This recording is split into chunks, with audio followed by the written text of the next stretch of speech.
अस्सलातुस्सलामु अलैका सय्यदिया रसूलुल्लाह व अला आलिका व असहाबिका या सय्यदिया हबीबल्लाह मौलाया सल्लि व सल्लिम दाइमन अबदा अला हबीबिका खैरुल खल्क़ि कुल्लिहिम। अस्सलामु अलैकुम व रहमतुल्लाहि व बरकातुहू। आफ्ताब गनी मुनीम उर्दू आफ्ताब के साथ में आपकी खिदमत में हाजिर है।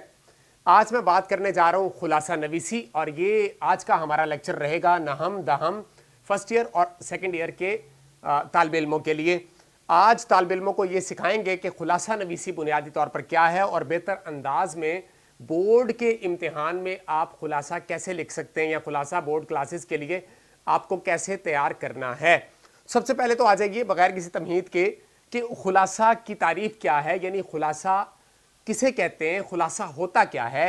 तो जहां तक खुलासा की तारीफ है, खुलासा की बात है, तो खुलासा कहते हैं खालिस करने को। मैं बिल्कुल सिंपल अंदाज में बताऊंगा आपको। खालिस करना यानी एक तहरीर आपको दी गई, जो तहरीर आपने पढ़ी, जो सबक आपने पढ़ा, जो कहानी आपने पढ़ी, उस कहानी को फिर आप अपने अल्फाज में खालिस करके जब बयान करेंगे, जाहिर है जब किसी भी तहरीर को खालिस करना है तो उसकी जो लेंथ होगी वो कम हो जाएगी। सो आपने ये भी यहाँ पे समझना है कि इसकी लेंथ कैसे कम होगी। तो खुलासा की तारीफ क्या हुई? किसी तहरीर को खालिस करना, खालिस अंदाज में बयान करना, यानी उसके अहम नुकात को बयान करना सिर्फ, ठीक है, अहम नुकात, ठीक है, ये आपने याद रखना है। अहम खालिस कैसे होगा? जब आप सिर्फ अहम नुकात पर बात करेंगे, आप ऐसे बात करेंगे कि मुकम्मल सबक का अहाता भी हो जाए, कोई चीज़ रह भी ना जाए, लेकिन इसके बावजूद गैर ज़रूरी बातें, इन्हीं गैर ज़रूरी तो नहीं होती, यानी जिनको शामिल किए बगैर भी आप अपनी बात मुकम्मल कर सकते हैं, आप चैप्टर का पूरा अहवाल बयान कर सकते हैं, तो उन्हें आप बीच में से निकाल देंगे। अच्छा जी, खुलासा के नंबरों की तकसीम क्या होती है जी? मैट्रिक क्लासेस की अगर बात करें तो उसमें 5 नंबर का खुलासा आता है। इसी तरह इंटर क्लासेस की जब हम बात करते हैं तो इंटर क्लासेस में फर्स्ट और सेकेंड ईयर में 10 नंबर का खुलासा आता है, और ये बहुत मानी रखता है एक एक नंबर, वो चाहे 5 नंबर का खुलासा हो या 10 नंबर का खुलासा हो, तो बहुत अहमियत है। जब तक आपको सवाल पूरी तरह समझ नहीं आएगा कि कैसे आपने सॉल्व करना है बोर्ड पैटर्न के मुताबिक, तब तक आप मार्क्स लेने में कामयाब नहीं हो सकते। अच्छा जी, खुलासा में इजाफी मालूमात फराम करना कैसा है? हमारे यहाँ एक असातिज़ा का भी अलमिया कहना तो नहीं चाहिए, सारे असातिज़ा जो हैं वो काबिल एहतराम है, हमारे सरों का ताज है, हम तो तालिब इल्म में सीखने की कोशिश करते हैं, लेकिन हमारे यहाँ एक ट्रेंड है कि इजाफी मालूमात बच्चों को फराहम कर दी जाती हैं हर सवाल के लिए। हालांकि अच्छी बात है, लेकिन पेपर में बच्चे को ये समझाना बहुत ज़रूरी है कि आपको टू द पॉइंट बात करनी है, आपको रेलिवेंट बात करनी। इर्रेलिवेंट मालूमात तो आपको वहाँ पे देना ही नहीं है, इजाफी मालूमात तो आपको देना ही नहीं है, क्योंकि उनके मार्क्स भी नहीं है और कोई अच्छा इंप्रेशन भी नहीं है। तो खुलासा जब हम कर रहे होंगे, हमने तहरीर को तलखीस के अंदाज में लेके आना है, खुलासा उसका बनाना है, उसको मुख्तसर करना है। ये याद रखिए, हमने तूल नहीं देना, हमने तशरीह नहीं करनी, एक्सपेंड नहीं करना, उसको एक्सप्लेन नहीं करना डिटेल में।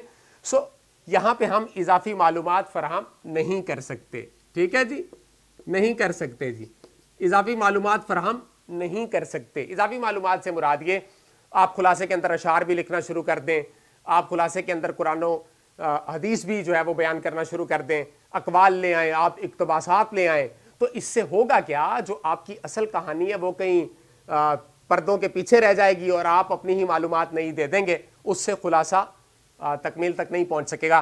खुलासा के लिए ये शर्त है, जो मुसन्निफ ने सबक बयान किया हुआ है उसी को आपने अपने अल्फाज में बयान करना है।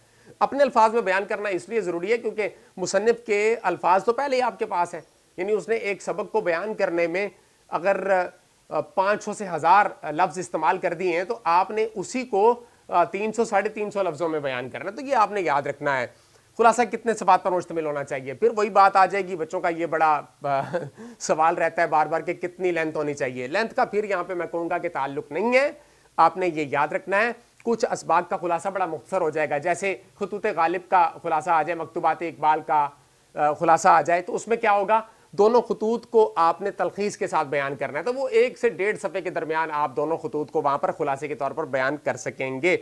इसी तरह दीगर जो असबाक हैं उसी हिसाब से आप जो है वो उसकी तवालत रखेंगे, उसी हिसाब से उसके अल्फाज का चुनाव होगा, और फिर आप ये देखने में देखेंगे कि कैसे आपने इसको तकमील तक लेकर जाना है। ऐसा तो हो ही नहीं सकता ना कि एक्चुअली जो आपकी निसाबी किताब में, दरसी किताब में एक सबक शामिल है, आपने उसको अपने अल्फाज में जनाब बयान करना शुरू किया, और आपने वो जो 2 सफ़ों का सबक था आपने उसको 4 सफ़ों में बयान कर दिया। ऐसा नहीं हो सकता। आपने याद रखना है कि खालिश करने का मतलब ही है, खुलासा लिखने का मतलब यह कि आपने तलखीस के साथ उसको मुख्तसर करके ज़रा बयान करना है।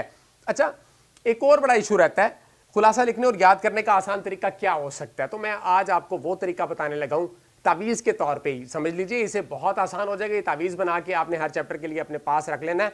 ये तावीज़ कैसे बनेगा, कोई भी चैप्टर आप जब पढ़ते हैं तो उसके अंदर जाहिर है एक तसलसल होता है, कोई भी सबक है तो उसके अंदर कड़ियाँ बनाई जाती हैं, पैराग्राफ्स बनाए जाते हैं, नई से नई बात होती है। तो आपने क्या करना है, आपने वो पॉइंट्स अपने पास लिख लेने। एक सबक के अंदर 10 पॉइंट्स बने, 15 बने, 5 बने, आपने वो तरतीब बार अपने पास लिख लेने हैं। उससे होगा क्या कि जब वो तरतीब बार आपके पास पॉइंट्स लिखे होंगे 1 2 3 4 5 करके, आप उनको जब जहन में रखेंगे तो उससे आपके लिए खुलासा लिखना बिल्कुल बिल्कुल आसान हो जाएगा। उम्मीद करता हूं आपको बात समझ आ गई मैं क्या कहना चाह रहा हूं।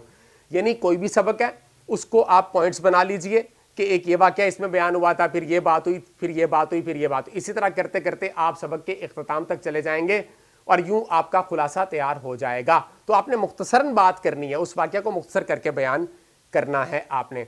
तो ये है बुनियादी तौर पर खुलासा। नवीसी के खुलासे को इस अंदाज में लिखना चाहिए। बहरहाल आपने चैनल के साथ जुड़े रहना है। आपको मैं तमाम असबाक के खुलासा जात और उनके पॉइंट्स मैं बताऊंगा ताकि आपके लिए बिल्कुल आसान हो जाए उसको एक्सप्लेन करना। जब आप सफ़े पर उतारते हैं, जब आप लिखते हैं, जाहिर है उस वक्त अंदाज ज़रा तब्दील हो जाता है लिखने का। जिस तरह हम फ्लुएंटली बोल रहे होते हैं, लिखने में और अंदाज होता है। मैं ये समझता हूँ लिखा और ज़्यादा अच्छा जाता है। सो आपने ये समझना है कि जब आप पॉइंट्स के अंदर उसको लिख लेंगे तो फिर आपके दोनों तरह के असबाक, एक वो जिनके अंदर कहानी का अंसर हुआ करता है, एक वो जिनके अंदर कहानी का अंसर नहीं हुआ करता। कहानी का ये है ना कि वो आपको याद हो जाती है आराम से। जैसे चुगलखोर की मैं बात करूं तो 10th के तमाम बच्चे कहेंगे हाँ जी हाँ जी हाँ जी, इसका खुलासा हम आराम से लिख लेंगे। इसकी निस्बत अगर हम जो है वो अली बख्श की बात करें, नामदेव माली की बात करें, अली बख्श की बात करें तो ये उन्हें मुश्किल लगेगा। इस्तांबुल की बात करें तो ये मुश्किल लगेगा।